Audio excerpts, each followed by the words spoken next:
Hello दोस्तों, आप सभी का स्वागत है आपके अपने चैनल राज एग्ज़ाम अड्डा में। और आज की जो हमारी क्लास होने वाली है हिंदी हिंदी के प्रैक्टिस सेट को आज लगाने वाले हैं। और पहला हमारा आज का प्रैक्टिस सेट होने वाला है। और आज के प्रैक्टिस सेट में हमने उन सभी प्रश्नों को ऐड किया है जो कहीं ना कहीं एग्ज़ामों में पूछे गए हैं, जो एग्ज़ाम के पॉइंट ऑफ व्यू से मोस्ट होने वाले हैं। और हर एक प्रश्न को हम डिस्कस के साथ करने वाले हैं। सबसे पहला हमारा क्वेश्चन है, उच्चारण की दृष्टि से वह भाई है, तो वह क्या है? तो वह की बात करें तो वह जो हमारा है दंतोष्ठ्य। कौन सा भैया व्यंजन है ये? दंतोष्ठ्य व्यंजन है। जिनका उच्चारण दांत जीभ और होठों से किया जाता है उन्हीं को क्या कहा जाता है भाई? दंतोष्ठ्य व्यंजन कहा जाता है। ओष्ठ्य व्यंजन कौन से होते हैं? ओष्ठ्य व्यंजन वो व्यंजन होते हैं जिनका उच्चारण भैया कहाँ से? दोनों होठों से होता है, उनको हम क्या कहते हैं? ओष्ठ्य व्यंजन कहते हैं। इसमें कौन कौन से आ जाते हैं? लघु ऊ और दीर्घ ऊ आ जाते हैं। और इनके अलावा हमारा जो आ जाता है पै वर्ग। ये हमारे कैसे व्यंजन हैं? तो ये हमारे ओष्ठ्य व्यंजन हैं। उसके बाद हम बात करते हैं कंठ तालव्य व्यंजन। कंठ तालव्य व्यंजन किनको कहा जाता है? जिनका उच्चारण कंठ, तालु और जीभ के सहारे होता है उन्हीं को क्या कहा जाता है भाई? कंठ तालव्य व्यंजन कहा जाता है। ये कितने होते हैं? तो ये दो होते हैं, जिसमें लघु ए और दीर्घ ए। ठीक है, ये हमारे कैसे होते व्यंजन होते हैं? तो कंठ तालव्य व्यंजन होते हैं। और इनको ही हम क्या कहते हैं? विजातीय विजातीय स्वर इन्हीं को कहा जाता है। और इन्हीं को और क्या कहते हैं भैया? दीर्घ स्वर कहते हैं। और इन्हीं को हम संयुक्त स्वर कहते हैं। ठीक है, तो कंठ तालव्य जो व्यंजन है उनको हम संयुक्त स्वर, दीर्घ स्वर और क्या कहते हैं? विजातीय स्वर और संधि स्वर के नाम से जानते हैं। इनका निर्माण किससे होता है? तो लघु ए और किससे भाई? दीर्घ ई से। ठीक है, छोटे वाले ए से यानी कि ए से यानी की बात करें तो इसका जो निर्माण होता है लघु ए और किससे भाई? ए के मेल से इसका निर्माण होता है। इन्हीं कारण इनको क्या कहा जाता है अभी? विजातीय स्वर कहा जाता है या कंठ तालव्य स्वर कहा जाता है भाई। ठीक है, इन्हीं को। ठीक है, क्यों? क्योंकि ए का जो उच्चारण होता है कंठ से होता है और ई का जो उच्चारण होता है तालु से होता है। इसी कारण इनको कंठ तालव्य व्यंजन या स्वर कहते हैं। ठीक है, कंठ ओष्ठ्य की बात करें तो कंठ ओष्ठ्य हमारे पास कितने होते हैं? तो कंठ ओष्ठ्य दो होते हैं। ठीक है, कितने होते हैं? दो होते हैं। कौन कौन से? ओ और औ। ये हमारे कैसे हैं? कंठ ओष्ठ्य स्वर या व्यंजन है। ठीक है, इनका उच्चारण जो कंठ ओष्ठ्य का उच्चारण होता है किससे होता है भाई? कंठ और ओष्ठ्य, ठीक है, होठों से इनका उच्चारण किया जाता है। ठीक है, इनको भी संयुक्त स्वर, संधि स्वर और दीर्घ स्वर के नाम से जानते हैं। तो कंठ ओष्ठ्य व्यंजन या स्वर कितने होते हैं? दो होते हैं। ओष्ठ्य कौन कौन से होते हैं हमारे? ऊ और पै वर्ग हो जाते हैं जो कि हमारे ओष्ठ्य व्यंजन कहलाते हैं। दंतोष्ठ्य कौन सा है? तो दंतोष्ठ्य हमारा वह है। ठीक है, वह कैसा हमारा है? तो दंत ओष्ठ्य व्यंजन है। ठीक है, अगले क्वेश्चन की ओर चलते हैं। अगला हमारा क्वेश्चन है, हिंदी वर्णमाला में स्वरों की संख्या कितनी है? तो हिंदी वर्णमाला में स्वरों की संख्या कितनी है भाई? 10 है। कितनी है? सॉरी, 11 है। हिंदी वर्णमाला में स्वरों की संख्या कितनी है भाई? तो 11 है। ठीक है, अगर मात्रा के आधार पर पूछेगा, मात्रा के आधार पर भैया स्वरों की संख्या कितनी है? तो मात्रा के आधार पर स्वरों की संख्या 10 है। ठीक है, इनमें कौन सा शामिल नहीं होता? तो लघु ए शामिल नहीं होता। इनके अलावा और दो आयोग वहाँ शामिल नहीं होते। उच्चारण के आधार पर स्वर पूछेंगे, उच्चारण के आधार पर स्वर कितने होते हैं? तो उच्चारण के आधार पर भी स्वर 10 होते हैं। और शामिल कौन सा नहीं होता? तो ऋ से ऋषि और दो आयोग वहाँ शामिल नहीं होते। लेखन और परंपरागत के आधार पर अगर स्वर पूछे जाएंगे तो कितने होते हैं? 13 स्वर होते हैं, जिसमें हमारे अयोगवाह स्वर भी शामिल होते हैं। ठीक है, और मूल रूप से अगर पूछेंगे स्वर कितने होते हैं तो मूल रूप से भी स्वर 11 होते हैं। तो एग्जाम में देखना है कि क्वेश्चन किस तरीके से बनेंगे, उन्हीं के आधार पर हमें आंसर का चयन करना है। अगर आपसे सिंपल तरीके से पूछा जाएगा कि हिंदी वर्णमाला में स्वरों की संख्या कितनी होती है? तो 11 होती है। मात्रा के आधार पर अगर पूछा जाएगा कि स्वर कितने होते हैं? तो 10 होते हैं। कौन कौन से नहीं होते हैं? तो लघु ए और दो आयोगवाह नहीं होते। उच्चारण के आधार पर अगर आपसे स्वर पूछा जाएगा कितने होते हैं? तो 10 होते हैं। ठीक है। और कौन सा शामिल नहीं होता इसमें, रि से ऋषि शामिल नहीं होता। और अगर लेखन या परंपरागत के आधार पर पूछा जाएगा स्वर कितने होते हैं, तो 13 स्वर होते हैं। और मूल रूप से अगर स्वर पूछेंगे तो कितने होते हैं, तो मूल रूप से स्वर 11 होते हैं। तो इस पॉइंट से हमें इतने फैक्ट याद रखने हैं। अगले क्वेश्चन की ओर चलेंगे। अगला हमारा क्वेश्चन है, ए के उच्चारण में स्पेस और फिर उसके बाद खाली स्थान की सहायता से ली जाती है। यानी ए का जो उच्चारण करते हैं, ऐसे एनक का जो उच्चारण करते हैं भैया, किन किन के सहायता से हम करते हैं, तो किन किन की सहायता से हम बोलते हैं ए का उच्चारण, कंठ और तालु, ठीक है। कंठ और तालु के सहयोग से हम भैया ए से एनक का उच्चारण करते हैं, ठीक है। और इस पर हमने डिस्कस कर लिया। ए का निर्माण अगर कहें तो कैसे होता है भाई, तो इसमें लघु ए और लघु ए से एड़ी का मेल होता है, तभी ए से एन का निर्माण होता है। अगर बात करते हैं, इनको हम कंठ तालव्य व्यंजन क्यों कहते हैं, क्योंकि जो ए का उच्चारण होता है किससे होता है भाई, कंठ से होता है, और ठीक है। और इसका जो निर्माण हुआ था हमारा ए धन किससे भाई, ई से हुआ था। तो ई का उच्चारण किससे होता है भाई, तालु से। इसी कारण इसको क्या कहा जाता है, कंठ तालव्य या कंठ तालु व्यंजन कहते हैं या स्वर कहते हैं, ठीक है। ये फैक्ट हमें याद रखना है इस क्वेश्चन से, ठीक है। और इनको भैया इसी को क्या कहा जाता है, इसी को हम दीर्घ स्वर या विजातीय स्वर, संयुक्त स्वर, ठीक है, इन नामों से हम इस वर्ण को या स्वर को हम जानते हैं। दंतोष्ठी अगर बात करें, दंतोष्ठी हमारा व्यंजन कौन सा हो जाता है, तो वह हमारा कैसा अभी दंतोष्ठी व्यंजन है। इससे पहले वाले प्रश्न पर हमने, फर्स्ट क्वेश्चन पर हमने डिस्कस कर ही लिया है, ठीक है। अगले क्वेश्चन की ओर चलेंगे। अगला जो हमारा क्वेश्चन है, च वर्ग ध्वनियाँ किस वर्ग में आती हैं, तो च वर्ग की जो ध्वनियाँ हैं या जो वर्ण हैं या जो व्यंजन हैं, तो भैया किस वर्ग में आती हैं, तो वो जो आती हैं तालव्य। कैसी व्यंजन होती हैं भैया, वो तालव्य व्यंजन होती हैं। इसमें च वर्ग होता है, और च वर्ग में क्या आ जाते हैं, च, छ, ज, झ और ई आ जाते हैं, ठीक है। तो ये कैसे हमारे व्यंजन होते हैं, तो तालव्य व्यंजन होते हैं। और जो शुरू के 4 होते हैं इन्हीं को हम क्या कहते हैं, और स्पर्श संघर्षी व्यंजन, ठीक है। स्पर्श संघर्षी व्यंजन इन्हीं 4 को कहते हैं जो शुरू वाले 6 वर्ग के होते हैं।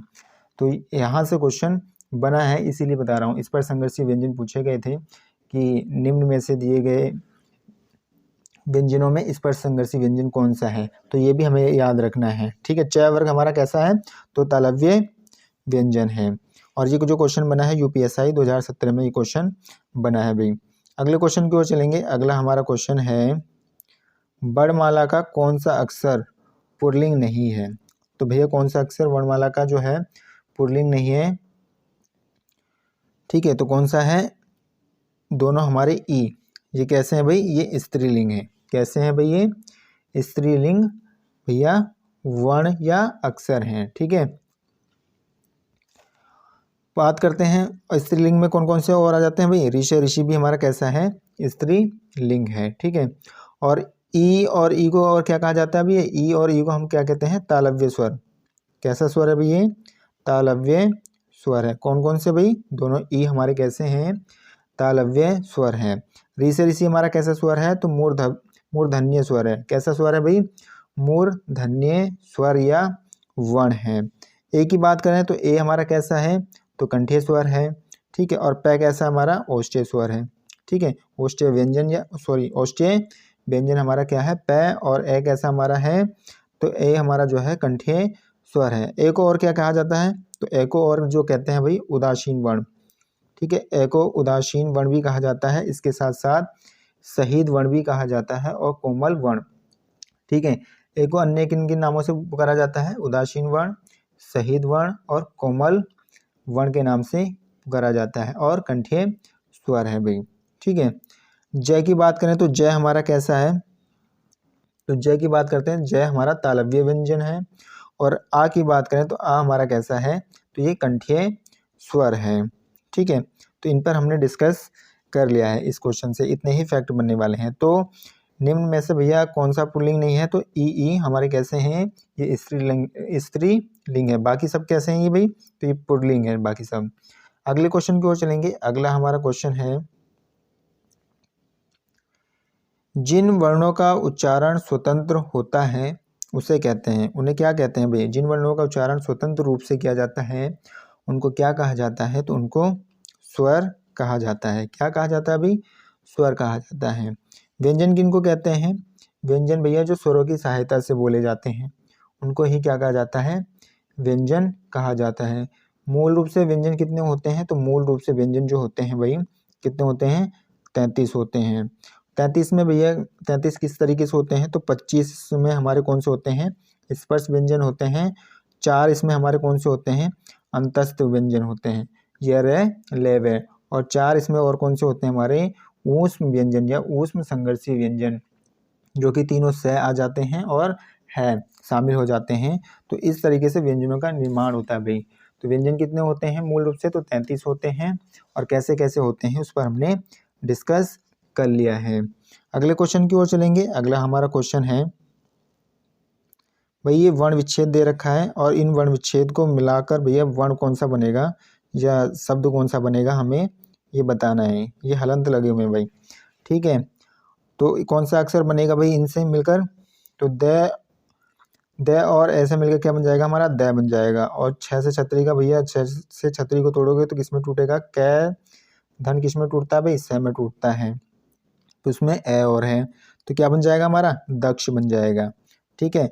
वर्ण विच्छेद के भी हमें क्वेश्चन देखने को मिलते हैं। एक आपको शब्द दिया जाएगा और कहा जाएगा कि आप वर्ण विच्छेद करें। तो वर्ण विच्छेद कुछ इस तरीके से कहते हैं। जैसे कै की बात करें तो कै में क्या क्या होता है भैया? तो कै में एक आधा व्यंजन होता है और एक स्वर होता है, तब जाकर एक वर्ण का निर्माण होता है कै का, ठीक है। इसी तरीके से वर्ण विच्छेद करते हैं। अगले क्वेश्चन की ओर चलेंगे। अगला हमारा क्वेश्चन है डैश से ढक्कन भाई वर्ण का उच्चारण स्थान क्या है ये हमें बताना है, या किस वर्ग में आता है ये हमें बताना है। तो किस वर्ग में आता है भाई? तो जो हमारा आता है ये ट वर्ग में आता है। और ट वर्ग में कौन सा होता है भाई? ये चौथा होता है। कौन सा होता है भाई? चौथा स्थान इसका होता है ट वर्ग में, ठीक है। ट वर्ग वाले क्या कहलाते हैं भाई? तो ये मूर्धन्य व्यंजन कहलाते हैं, या इसको हम क्या कह सकते हैं भाई? जैसे ढक्कन को मूर्धन्य व्यंजन कह सकते हैं भाई, ठीक है। और भाई ये कैसा है? तो ये सगोश व्यंजन है।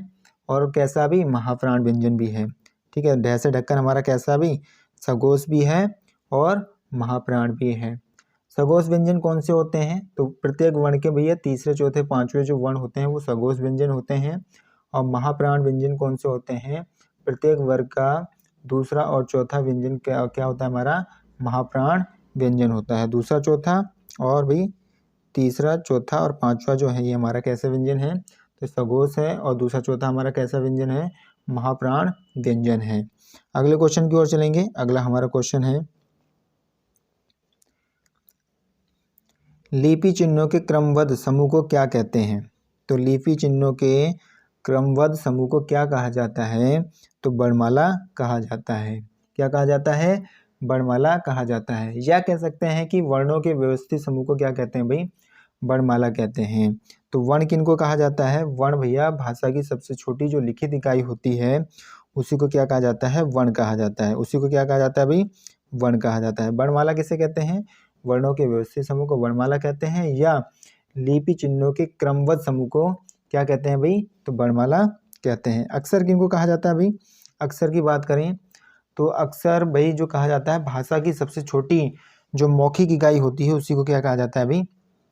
अक्षर या ध्वनि कहा जाता है, ठीक है। अगर पूछेगा भाई लिपि चिन्हों के क्रमबद्ध समूह को क्या कहते हैं? तो वर्णमाला कहते हैं। अगले क्वेश्चन की ओर चलेंगे। अगला हमारा क्वेश्चन है, और ये क्वेश्चन किस में पूछा गया अभी? कनिष्ठ सहायक 2010 में ही पूछा गया क्वेश्चन है। अगले क्वेश्चन की ओर चलेंगे। अगला हमारा क्वेश्चन है हिंदी भाषा में ह्रस्व स्वरों की संख्या कितनी होती है? तो हिंदी भाषा में ह्रस्व स्वरों की संख्या कितनी होती है भाई? 4 होती है।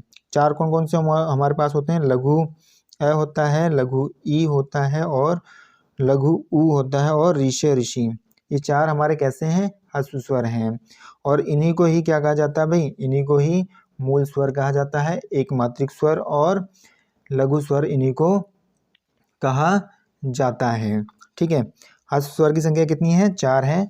और ह्रस्व स्वर को ही लघु स्वर, मूल स्वर और एक मात्रिक स्वर के नाम से भी जानते हैं। अगले क्वेश्चन की ओर चलेंगे। अगला हमारा क्वेश्चन है, उच्चारण की दृष्टि से संबल ध्वनि का कौन सा वर्गीकरण है। ठीक है, संबल ध्वनि का कौन सा वर्गीकरण है भाई, उच्चारण की, किसकी, उच्चारण की दृष्टि से, ये हमें बताना है। ठीक है, तो ये कैसा है भाई, संप्रक्त ध्वनि है। कौन सा ध्वनि है, संप्रक्त ध्वनि है। और संप्रक्त ध्वनि क्या होते हैं भाई, जब एक ध्वनि दो व्यंजनों से संयुक्त हो जाएं तो वह ध्वनियाँ कैसी हैं भैया, संप्रक्त ध्वनियाँ कहलाती हैं। कैसी ध्वनियाँ कहलाती हैं भाई, संप्रक्त ध्वनियाँ कहलाती हैं। ठीक है, ये याद रखना है। और भैया संयुक्त ध्वनि कौन सी होती हैं, जब दो वर्ण आपस में मिल जाते हैं उन्हीं को क्या कहा जाता है भैया, संयुक्त ध्वनि कहा जाता है। युग्मक ध्वनि कौन से होते हैं, युग्मक ध्वनि की अगर बात करें, एक युग्मक ध्वनि होती है भाई, कौन सी ध्वनि, युग्मक ध्वनि।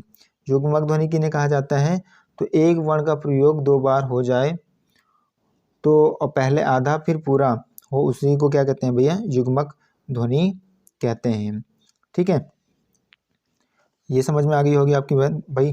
तो इसका आंसर क्या हो गया, संप्रक्त ध्वनि। और ये कनिष्ठ सहायक 2019 में आया हुआ प्रश्न है, जिसमें पूछा गया भाई, कनिष्ठ सहायक 2019 के पेपर में एग्जाम में पूछा हुआ क्वेश्चन है। अगले क्वेश्चन की ओर चलेंगे। अगला हमारा जो क्वेश्चन है, किस स्वर के उच्चारण में दीर्घ स्वर से भी अधिक समय लगता है। तो किस स्वर में लगता है भाई, तो प्लुप्त स्वर में लगता है। किस में लगता है भाई, प्लुप्त स्वर में लगता है। हस्त स्वरों की संख्या मैंने बता दी है, 4 होती है। और 4 कौन कौन से होते हैं हमारे पास, लघु ए, लघु ई और लघु उ और ऋषे ऋषि, ये 4 हमारे कैसे हैं, तो ये हस्त स्वर हैं। ठीक है, कैसे हैं भाई, हस्त स्वर हैं। ठीक है, अनुस्वर भैया, अनुस्वर एक है, कौन अनुस्वर, कौन सा ही, सॉरी, ऊपर बिंदी लगी हुई होगी। अनुस्वर में किस में बिंदी लगी होगी, तो अनुस्वर की बात करें तो अनुस्वर में ऊपर बिंदी लगी होगी, जिसको हम आयुग्वाह स्वर भी या आयुग्वाह व्यंजन भी कहते हैं। तो भैया किस स्वर में दीर्घ स्वर से भी अधिक समय लगता है, तो प्लुप्त स्वर में लगता है। अनुनासिक कौन होते हैं भाई, अनुनासिक की बात करें तो जो प्रत्येक वर्ग का जो पंचमा अक्षर होता है उन्हीं को क्या कहा जाता है, अनुनासिक कहा जाता है। हस्त स्वर कितने होते हैं, तो हस्त स्वर 4 होते हैं। इसका आंसर क्या हो गया भाई, प्लुप्त स्वर हो गया इसका आंसर। अगले क्वेश्चन की ओर चलेंगे। अगला क्वेश्चन हमारा है, वर्णमाला में स्पर्श व्यंजनों की संख्या कितनी होती है। तो वर्णमाला में स्पर्श व्यंजनों की संख्या कितनी होती है भाई, 25 होती है। जिसमें कै वर्ग शामिल होता है, च वर्ग, ट वर्ग, त वर्ग और प वर्ग शामिल होते हैं। एक वर्ग में कितने वर्ण होते हैं या व्यंजन होते हैं, 5 होते हैं। तो 5 वर्ग होते हैं, तो 5 पंजे 25। तो स्पर्श व्यंजनों की संख्या कितनी हो जाती है भाई, तो 25 हमें देखने को मिलती है। ठीक है, अगले क्वेश्चन की ओर चलेंगे। अगला हमारा क्वेश्चन है, स्वर ए और ए से ऐनक, ए से एड़ी का उच्चारण स्थान। ठीक है, क्या पूछा है, उच्चारण स्थान कौन सा होगा। तो इस क्वेश्चन पे भी हमने पहले डिस्कस कर लिया है। इसका आंसर क्या हो जाएगा भाई, कंठ तालव्य। ठीक है, कंठ और तालव्य होगा। ठीक है, और इन्हीं को क्या कहा जाता है भाई, विजातीय स्वर कहा जाता है। क्या कहा जाता है भाई, इन्हीं को विजातीय, सॉरी, हाँ, विजातीय स्वर कहा जाता है। और क्या कहा जाता है भाई, संयुक्त स्वर कहा जाता है। और दीर्घ स्वर इन्हीं को कहा जाता है। ठीक है, अगले क्वेश्चन की ओर चलेंगे। अगला हमारा जो प्रश्न है, हिंदी शब्दकोश में के बाद कौन सा अक्षर या व्यंजन दिखाई देता है। तो कौन सा दिखाई देता है हमारा, छ से क्षत्रिय दिखाई देता है। जब छ से क्षत्रिय को तोड़ोगे तो किसमें टूटेगा, कै धन श में टूटेगा। तो के बाद हमारा कौन सा है, तो छ से क्षत्रिय है। ठीक है, ख का उच्चारण स्थान भाई क्या है, तो ये कंठीय है। और च का उच्चारण स्थान क्या है, तालव्य है। और ग से ज्ञानी की बात करें तो ये कैसा अक्षर है भाई, तो ये संयुक्त व्यंजन है हमारा। इसका निर्माण किससे, किन किन व्यंजनों से हुआ था, जय धन किससे भाई, इ से हुआ है। ठीक है, किसका निर्माण, ग से ज्ञानी का। ठीक है, जय कह सकते हैं कि शब्दकोश में जय के बाद कौन सा अक्षर आएगा, तो ग से ज्ञानी होगा। ठीक है, क के बाद कौन सा अक्षर आएगा, तो छ से क्षत्रिय आएगा। तो इस प्रश्न से हमें ये फैक्ट याद रखना है। अगले क्वेश्चन की ओर चलेंगे। अगला हमारा क्वेश्चन है,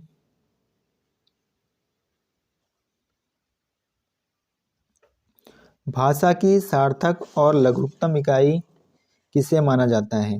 ठीक है, सार्थक भी हो और छोटा भी हो, किसको माना जाता है भाई, तो किसको माना जाता है? ये शब्द को। किसको माना जाता है भाई? शब्द को माना जाता है। वर्ण किसे कहते हैं भाई? वर्ण किसे कहा जाता है? तो भाषा की सबसे छोटी जो लिखित इकाई होती है उसी को क्या क्या क्या कहा जाता है? वर्ण कहा जाता है। ठीक है, और इस प्रश्न का आंसर क्या हो गया भाई? शब्द हो गया। भाषा की सार्थक और लघुत्तम इकाई भैया किसे कहते हैं? तो शब्द को कहते हैं। ठीक है, अगले क्वेश्चन की ओर चलेंगे। अगला हमारा क्वेश्चन है, निम्न में से दंत्य वर्ण कौन सा है? तो इनमें से भैया दंत्य वर्ण बताना है हमारा कौन सा है। तो इनमें से जो हमारा दंत्य वर्ण है वो कौन सा हो जाएगा भाई? श हो जाएगा। कौन सा हो जाएगा? श हो जाएगा। ठीक है, दंत्य वर्ण भैया, दंत्य वर्णों की बात करें तो इनके अलावा और कौन से होते हैं? तय वर्ग होता है। और कौन कौन से होते हैं भाई? लय और श। ये कैसे वर्ण होते हैं हमारे? तो दंत्य वर्ण होते हैं। इनका उच्चारण भैया दांत और जीभ की सहायता से किया जाता है। ठीक है, तो दंत्य वर्ण हमारा कैसा हो गया भाई? श हो गया। ट हमारा कैसा है भाई? तो ट जो हमारा है मूर्धन्य व्यंजन है। ठीक है, और प जो हमारा है औष्ठ्य व्यंजन है। स्टेनोग्राफर 2019 का ये प्रश्न पूछा गया है। ठीक है, तो इतने फैक्ट इस क्वेश्चन से हमें याद रखने हैं। अगले क्वेश्चन की ओर चलेंगे। अगला हमारा क्वेश्चन है, निम्न में से अनुनासिक वर्ण कौन सा है? तो अनुनासिक वर्ण कौन सा है भैया? तो अनुनासिक वर्ण जो हमारा है न है। कौन सा है भाई? न। थ का भैया उच्चारण स्थान क्या हो सकता है? तो ये दंत्य व्यंजन है। थ कैसा हमारा है? दंत्य व्यंजन है। ठीक है, ब हमारा कैसा है? तो ब हमारा औष्ठ्य व्यंजन है। कैसा है भाई? औष्ठ्य। और प भी कैसा है? औष्ठ्य व्यंजन है। स्टेनोग्राफर 2019 में आया हुआ प्रश्न है। तो इतने फैक्ट इस क्वेश्चन से भी हमें याद रखने हैं। अगले क्वेश्चन की ओर चलेंगे। अगला हमारा क्वेश्चन है, निम्न में कौन सा वर्ण घोष है? तो भैया कौन सा वर्ण इनमें से घोष है ये हमें बताना है। घोष जो हमारा कौन सा है? तो पहले बात घोष की बात कर लें। तो घोष की बात करें तो प्रत्येक वर्ग का पहला कौन सा? घोष की बात करें तो प्रत्येक वर्ग का तीसरा, चौथा और पांचवा वर्ण जो होगा वो कैसा वर्ण होगा भैया? घोष होगा। और इनके अलावा कौन से होंगे भाई? 10 इसमें स्वर भी शामिल होंगे। किनमें? घोष वर्ण में, जिनको हम सघोष कहते हैं। तो प्रत्येक वर्ग का तीसरा, चौथा और पांचवा जो वर्ण होगा वो घोष कहलाएगा। और 10 स्वर शामिल होंगे। और इनके अलावा और क्या होंगे भाई? अंतस्थ व्यंजन। कौन से व्यंजन भाई? अंतस्थ व्यंजन। ये रेलवे भी कैसे होंगे हमारे? तो सघोष या घोष व्यंजन होंगे। और है भी हमारा कैसा होगा? तो ये भी सघोष और घोष व्यंजन कहलाएंगे। अघोष व्यंजन कौन से होते हैं? अघोष व्यंजन जो होते हैं प्रत्येक वर्ग का पहला और दूसरा जो व्यंजन होंगे वो कैसे होंगे हमारे? अघोष होंगे। और तीनों और क्या होंगे भाई? तीनों हमारे श जो होंगे वो भी कैसे होंगे भाई? अघोष होंगे। और उनके अलावा लघु ए जो है वो भी कैसा होगा हमारा? अघोष व्यंजन कहलाएगा। तो प्रत्येक वर्ग का तीसरा, चौथा, पांचवा जो व्यंजन है वो कैसा है? सघोष या घोष व्यंजन है। और पहला दूसरा व्यंजन जो है वो कैसा है? अघोष व्यंजन है। तो इस क्वेश्चन का आंसर कौन सा हो जाएगा भाई? घोष पूछा है, यानी घोष का मतलब सघोष पूछा है, तो ग इसका आंसर हो जाएगा। ग का उच्चारण स्थान क्या हो जाएगा भाई? कंठी हो जाएगा। च का उच्चारण स्थान कैसा हो जाएगा? तालव्य हो जाएगा। ख का और क का कैसा हो जाएगा भाई उच्चारण स्थान? तो ये भी कंठी हो जाएगा। ठीक है, कौन सा हो जाएगा? कंठी हो जाएगा। तो इस क्वेश्चन से इतने फैक्ट याद रखने हैं। अगले क्वेश्चन की ओर चलेंगे। अगला हमारा क्वेश्चन है, इनमें से कौन सी भाई, इनमें से कौन सी